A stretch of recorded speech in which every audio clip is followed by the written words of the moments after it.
மதுரை அருள்மிகு ஸ்ரீ மீனாட்சி அம்மன் கோவிலில் உள்ள பொற்தாமரை குளத்தில் மீன்கள் வளராது.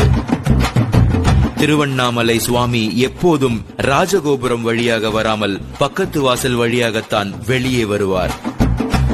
எல்லா திருத்தலங்களிலும் பெருமாளின் இடது கையில்தான் சங்கு காணப்பெறும். திருக்கோவிலூரில் மட்டும் வலது கையில் சங்கு வைத்துள்ளார். சிதம்பரம் ஆலயத்தில் ஒரே இடத்தில் நின்றபடி ஸ்ரீ கோவிந்தராஜ பெருமாளையும் ஸ்ரீ நடராஜரையும் தரிசிக்கலாம். மதுரை மீனாட்சி அம்மன் கோவிலில் மொத்தம் 14 கோபுரங்கள் உள்ளன. வேறு எந்த கோவிலிலும் இவ்வளவு அதிகமான கோபுரங்கள் இல்லை. கும்பகோணம் அருகே உள்ள திருநாகேஸ்வரம் உப்பிலியப்பன் கோவிலில் தயாராகும் எந்த நெய்வேத்திய பண்டங்களுக்கும் உப்பு சேர்ப்பதில்லை. ராமேஸ்வரம் ராமநாத சுவாமி கோவிலில் பெருமாள் கோவில்களில் கொடுப்பது போல தீர்த்தம் கொடுக்கிறார்கள். வேறு எந்த சிவன் கோவிலிலும் இது போன்ற தீர்த்தம் கொடுப்பது கிடையாது. ஆழ்வார்குறிச்சி நடராஜர் சிலை ஒரே கல்லினால் ஆனது. இந்த கற்சிலையை தட்டினால் வெங்கல ஓசை வரும். ரத்னகிரி மலையில் உள்ள முருகனுக்கு அபிஷேகம் செய்யும் பால் சிறிது நேரத்தில் தயிராக மாறும் அதிசயம் நடக்கிறது. மூலவரே வீதி வலம் வருவது சிதம்பரம் நடராஜர் மட்டுமே. குளித்தலை மணப்பாறை வழியில் ஐவர் மலை என்ற ரத்தினகிரி மலை உள்ளது. இம்மலை மேல் காகங்கள் பறப்பதில்லை. கன்னியாகுமரி மாவட்டம் தக்கலை அருகிலுள்ள கேரளபுரத்தில் சிவபெருமானுக்கு கோவில் உள்ளது.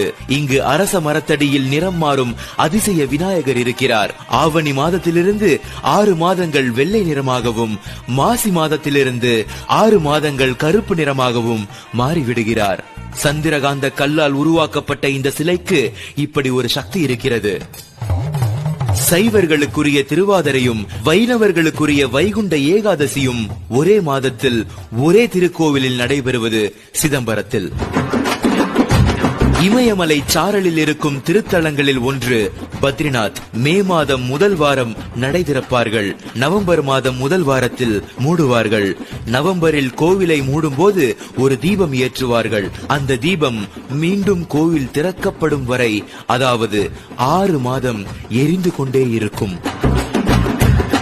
காசி நகரை சுற்றி 45 மைல் எல்லை வரை கருடன் பறப்பதில்லை. சமயபுரம் ஸ்ரீ மாரியம்மன் உட்கார்ந்த கோலத்தில் மிகப்பெரிய திருமேனி. இவ்வளவு பெரிய ரூபமுள்ள அம்பிகை வேறு எந்த கர்ப்ப கிரகத்திலும் இல்லை. இத்திருமேனி சிலை மூலிகைகளால் ஆக்கப்பட்டது. தேனி மாவட்டம் கம்பம் அருகிலுள்ள சுருளிமலை குகையில் விபூதி அள்ள அள்ள வந்து கொண்டே இருக்கும். இந்த குகைக்கு பெயர் திருநீர் குகை. சென்னிமலை முருகனுக்கு அபிஷேகம் செய்யும் தயிர் புளிப்பதில்லை. இவை அனைத்தையும் கேட்கும் பொழுது வெறும் ஆன்மீகம் மட்டுமல்ல, இதற்குள் அறிவியலும் புதைந்து கிடக்கிறது என்பதை நம்மால் உணர முடிகிறது.